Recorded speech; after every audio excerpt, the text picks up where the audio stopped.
Hello and welcome back, and thank you very much for watching this lecture video. I'm here with another lecture from organic chemistry. In this lecture, we're going to go through a Wittig reaction. It's a reaction that's similar to Grignard reactions. It will give you a chance to modify carbon skeleton of the molecule.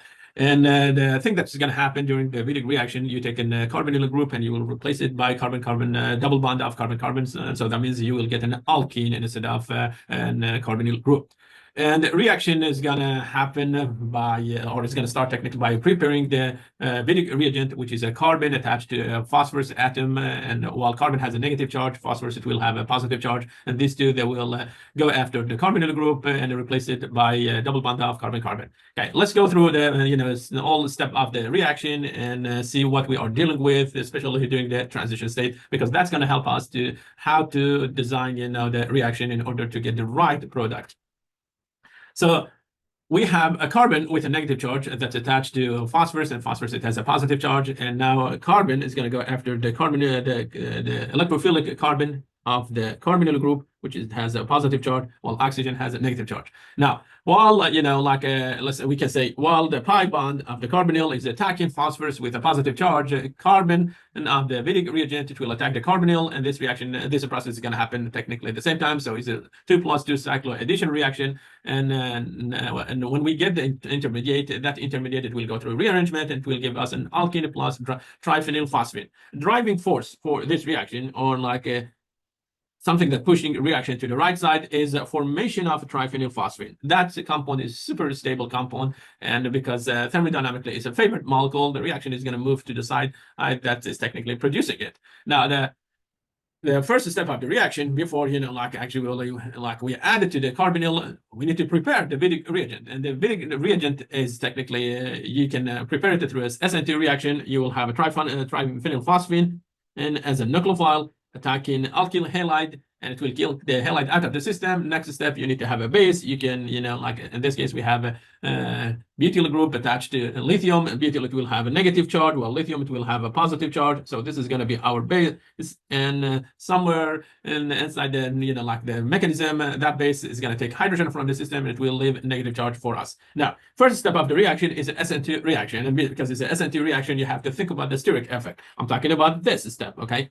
And so that one is showing you entire of the reaction, what or technically listing all the reagent. But the way reaction is moving from here to this one is first step, we will have SN2 reaction, triphenyl phosphine will go after carbon, it will kick the halide out of the system, it will replace it. Now we have a triphenyl phosphine with a positive charge. That's not going to be stable. And because it's not going to be stable, and it has a positive charge also, and that means it's going to make carbon more acidic.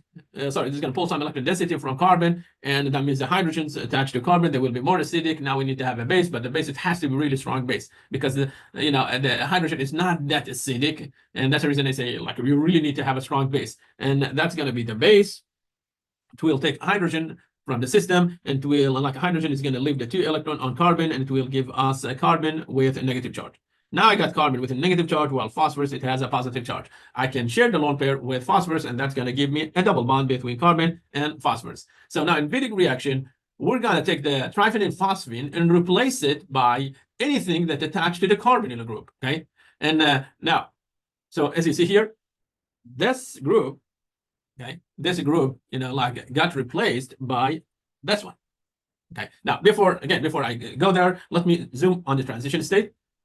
So the transition state, we said 2+2 cycloaddition, and the carbon with a negative charge is attacking the carbonyl group, and while oxygen also is getting inserted or added to the phosphorus. Okay, so now I have phosphorus and oxygen other side, and we are adding, technically we are the way the reaction is happening on one side, okay, it's happening on one side of the carbonyl. Remember, the carbonyl group is a flat molecule technically, and so you can reach it from here or from this side. Now I have the triphenyl phosphine, I have the Wittig reagent is reaching from this side, okay, and it can do interaction with oxygen and carbon. Now, next step, oxygen is going to steal those 2 electrons. Oxygen is going to steal those 2 electrons in order to make a bond with phosphorus, and phosphorus, it will leave the electron for carbon, and carbon will make a double bond with neighbor carbon. Now, and the yellow atom that I highlighted is a carbon that is coming up from a Wittig reagent, and the second one, the orange or any color you see, is coming up from the ketone molecule. So this is going to be our carbon from ketone, and the second one from the Vedic reagent. Now, I said you're adding them from one side. You're adding the Vedic reagent from one side of the the carbonyl, the ketone molecule. So in that case, when you get a double bond, the CH3, one with a blue color, writing CH3, it will be on the same side with hydrogen, and other side I will have hydrogen. The one that is back of the molecule, it will be on the same side with the methyl group. And what else? I get this molecule, triphenyl phosphine, which is the driving force of the reaction. Now, what will happen if you replace those hydrogen atom by something else? In that case, you might get like E or a Z isomer, and we need to study those. Okay. It depends what you have attached to the Vedic reagent. The reaction might give you Z or E isomer as a major product. And if you don't have electron withdrawing group or anything like sitting on the Vedic reagent, a reaction is going to try to move on really fast. So like you can say kinetic will be technically the dominant factor here, and and because you have only hydrogen and CH3 there, and they are not bulky, so they're not going to really have too much technically repulsion during the transition state. And because they don't have much repulsion, the reaction is going to be fast. But doesn't mean that's going to give you the most stable product. So in this case, okay, I don't have an electron withdrawing group, and I have a small group also there. And I'm going to say the way reaction is going to move on from the carbonyl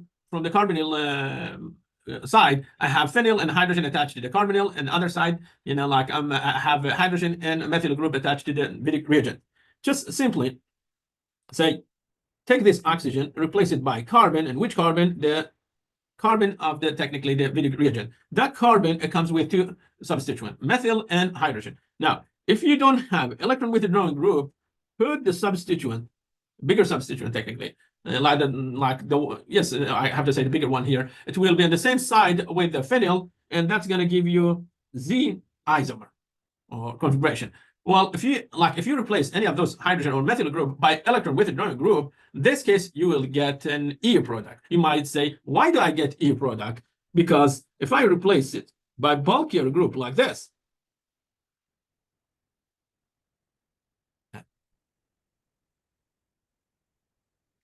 if I replace it by bulkier group like that one, why should I get E product? Reason behind it: first, you have a steric effect. Second thing is it has to do with the charge, mainly the charge of the the involved during the transition state. For a second, let's go back and look at the the charge. Look here, we have a carbon with a negative charge.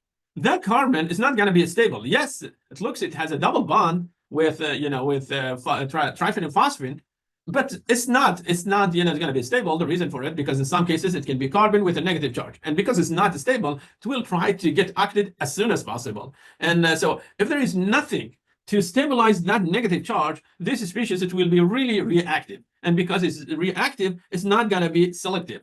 Okay, it just simply it will give you it will give you the first possible product, and it will give you the Z product. But if it's still if there is a driving force, there is an electron withdrawing group, the electron withdrawing is going to pull the negative charge. When it pulls the negative charge, now the species is stable enough. Because it's stable enough, it will look to the geometry. I can form E, or I can form a Z, isomer. Z, it has a steric effect. While E, it has a less steric effect because the two substituents are far from each other. So thermodynamic is saying go with E if it's possible. And how do I get E? The reagent must be stable enough or patient enough and not to react that fast. And that's the reason we say if you add electron withdrawing group, the system will prefer E product. And again, I replaced the methyl group this time by phenyl group. The phenyl group, it has a carbon with sp2 hybridization versus sp3. So that's going to give us a carbon with the phenyl group pointing down and hydrogen up. So this one also, it will be E product. Having electron withdrawing group will favor the E isomer.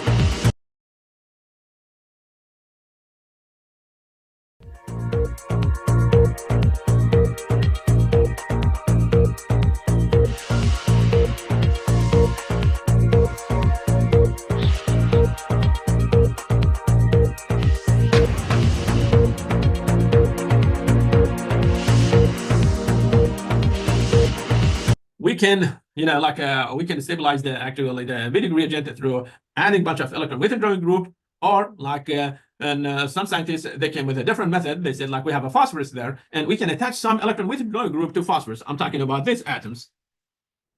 They replace the carbon atom technically by oxygen, and we know oxygen, it has more electronegativity than carbon, so they're going to pull a huge electron density from from carbon with a negative charge. Remember, you kept that one as it is, you didn't change it, and because we have electron withdrawing group, we can share the lone pair with this carbon.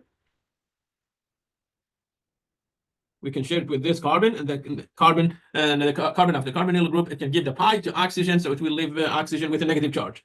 And we have the same thing here. We can leave negative charge on oxygen. So we managed to delocalize the charge, the negative charge, and that's the reason the system is going to get stable. Now, can I do the same thing with phosphorus? Of course, because there is a double bond between phosphorus and oxygen, so oxygen, it can steal that one. And remember, those oxygen, they have induction effect, so they can pull electron density from phosphorus as well. And that's the reason I say, this, the HWE reagent is kind of stabilized Wittig reagent, and because it's stabilized, always it will prefer the E product over the Z.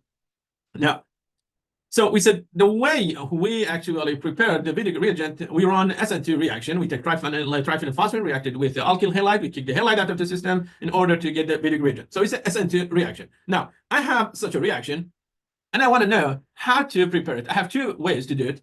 Okay, wherever there is a double bond, simply, I'm going to say I can have oxygen here, or I can put oxygen there. That means you can have two possibilities for the carbonyl. You can have a ketone, and the ketone as a starting compound, or you can use an aldehyde and run it with the Wittig reagent in order to get the final product. Okay, I want to see which one is going to be is going to be more efficient, or maybe not only faster, and it will give me higher efficiency as well.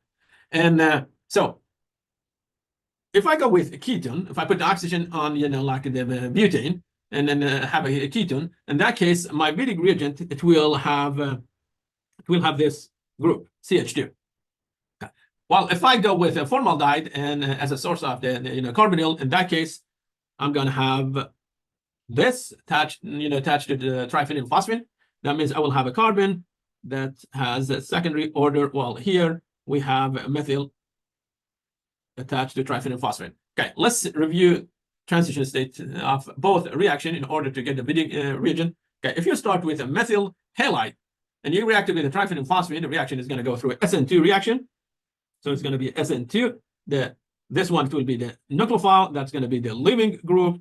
Nucleophile is going to, your nucleophile in this case is a bulky group, and this bulky group is going to sense substituents sitting on the methyl. And because they are hydrogen, there is not much steric effect, so the reaction is going to be really fast. So I'm going to say this reaction is going to be fast. Well, second pathway, I have a secondary alkyl halide, and again, I'm going to run an SN2 reaction, and I know a methyl alkyl halide will be faster than a primary, and a primary then secondary, and secondary it will be faster than a tertiary alkyl halide.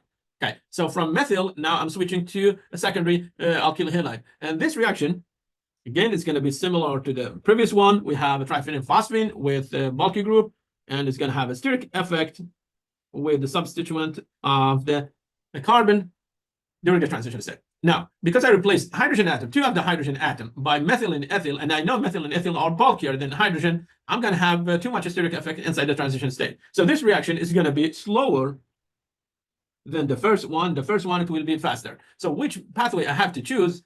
Choose it in a way that you will have less steric effect during the transition state. That means you should go with the first pathway, because this preparing that Wittig reagent is going to be faster, and because it's faster, I'm going to go with the first route or pathway. And this is going to be the end of this lecture, and thank you very much.